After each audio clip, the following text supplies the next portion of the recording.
সংসদে হানা দেবার ছবিটা এখনো দগদগে। প্রশ্ন উঠে গিয়েছে নিরাপত্তা নিয়ে।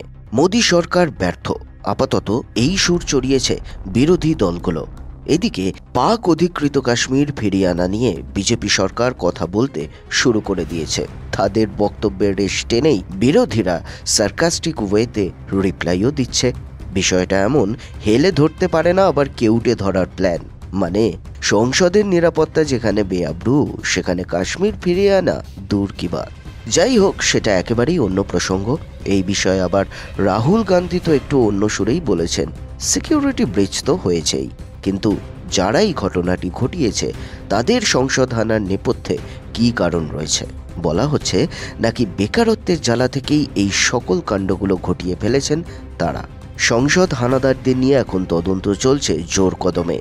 তবে সব প্রশ্নের সেরা প্রশ্ন এখন একটাই, দেশে বেকারত্ব এখন কোন জায়গায়। আলোচনা শুরুর আগে একটা তথ্য, আমাদের সব খবর এখন পেয়ে যাবেন বিজনেস প্রাইম নিউজের হোয়াটসঅ্যাপ চ্যানেলে। ফলো করুন আমাদের বিজনেস প্রাইম নিউজের হোয়াটসঅ্যাপ চ্যানেল। সংসদে হানা দিয়েছেন কারা? সাগর শর্মা, মনোরঞ্জন ডি, নীলাম আজাদ, অমল শিন্ডে, ভিকি শর্মা এবং ললিত ঝা। গত বুধবার লোকসভায় অধিবেশন চলাকালীন এই পুরো ঘটনাটি ঘটে। দুপুর 1টা নাগাদই ঘটেছিল। তদন্তে তারপর থেকেই জোর দেওয়া হয়েছে। গ্রেপ্তার হয়েছেন তারা। তদন্তের স্বার্থে আর মোটিভ জানার জন্য গোয়েন্দা দপ্তর, পুলিশ সকলেই একযোগে কাজ করছেন। রাজ্যে রাজ্যে ছুটোছুটি করছেন সকলে। পেঁয়াজের খোসার মতো একের পর এক লিঙ্ক তাদের হাতে আসছে, আর সেগুলো তারা খুলছেন, তারপর সেখানে পৌঁছে যাচ্ছেন।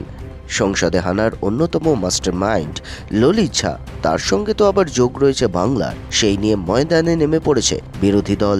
খেয়াল রাখবেন, হানাদারদের সকলে কিন্তু এক রাজ্য থেকে আসেননি। কেউ এসেছেন উত্তরপ্রদেশ থেকে, কেউ এসেছেন কর্ণাটক থেকে, কেউ এসেছেন হরিয়ানা থেকে, তো আবার কেউ এসেছেন মহারাষ্ট্র থেকে। এদের অনেকে আবার উচ্চশিক্ষিত, কেউ ইঞ্জিনিয়ার, কেউ এমফিল ডিগ্রি নিয়ে বসে রয়েছেন। আর তাদের মুখে একটাই কথা, বেকারত্ব। পড়াশোনা করেও নাকি জোটেনি চাকরি, আর যে কারণে সংসদে হানা। সংসদ হচ্ছে আমাদের গণতন্ত্রের মন্দির। সেই মন্দিরের পুরোহিতরাই হলেন আমাদের সাংসদ।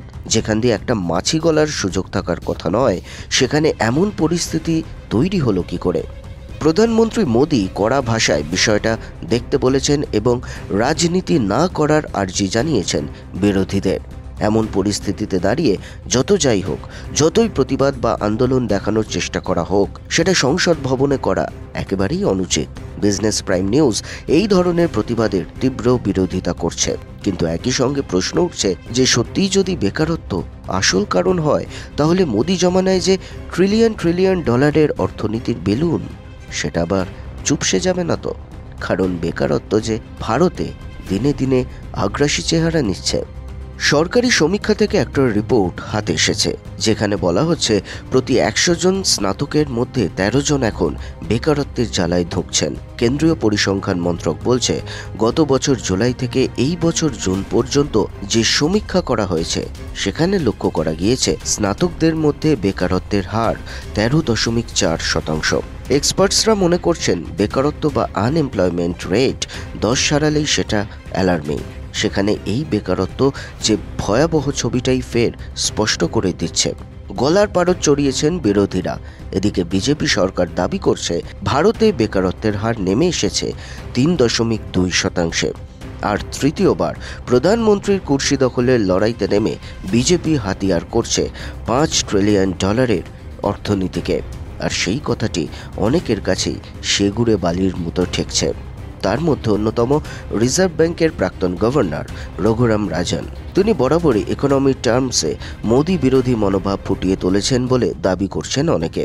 বর্তমান রিজার্ভ ব্যাংকের যে সকল পলিসি রয়েছে বা নেওয়া হচ্ছে, তার সবকটাই যে আরবিআইয়ের এই প্রাক্তন গভর্নরের পছন্দ হচ্ছে তেমনটা কিন্তু নয়। ফলে তিনি বলছেন 2025-এর মধ্যে $5 ট্রিলিয়ন অর্থনীতিতে পৌঁছে যাওয়াটা যথেষ্ট কঠিন।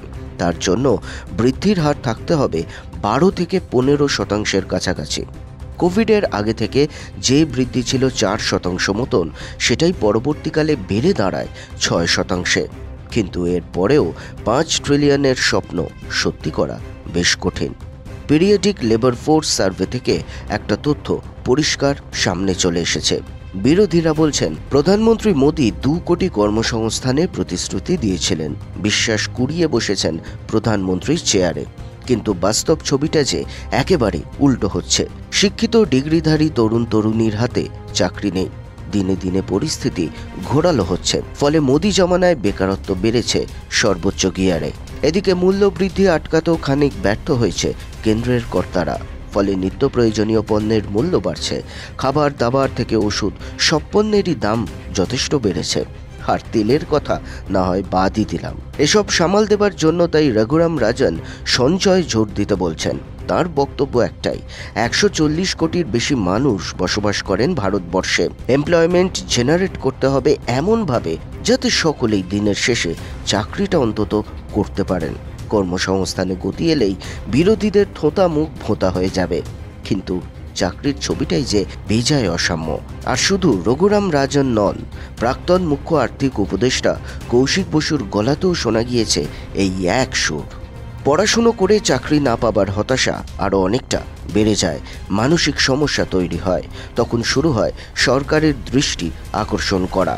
বাংলায় যেমন ধর্ণা চলছে শিক্ষক নিয়োগ নিয়ে, 1000 দিন পেরিয়ে গেছে, এক্ষেত্রেও কি অনেকটা তেমনই হলো? সংসদে হানা দেওয়ার এক এবং একমাত্র কারণ কি শুধুই বেকারত্ব? সংসদে হানা চালিয়ে এভাবে প্রতিবাদ জানানোর ঘোর বিরোধী বিজনেস প্রাইম নিউজ। কিন্তু এটাও তো ঝেড়ে ফেলে দেওয়ার মতো নয় যে বেকারত্বের জ্বালা থেকেই কি পুরো কর্মকাণ্ডটাই ঘটানো হলো। সত্যিটা কি সেটা জানা যাবে তদন্ত আরও যত এগোবে। কিন্তু বেকারত্ব যে মোদি ম্যাজিক ক্রমশই ফিকে করছে, তার জন্য আর অপেক্ষার প্রয়োজন নেই। আপনারা কি মনে করেন মতামত জানান কমেন্ট বক্সে। সঙ্গে লাইক শেয়ার মাস্ট। আর নতুন হলে ভুলবেন না সাবস্ক্রাইব করতে আমাদের চ্যানেল বিজনেস প্রাইম নিউজ। জীবন হোক অর্থবহ।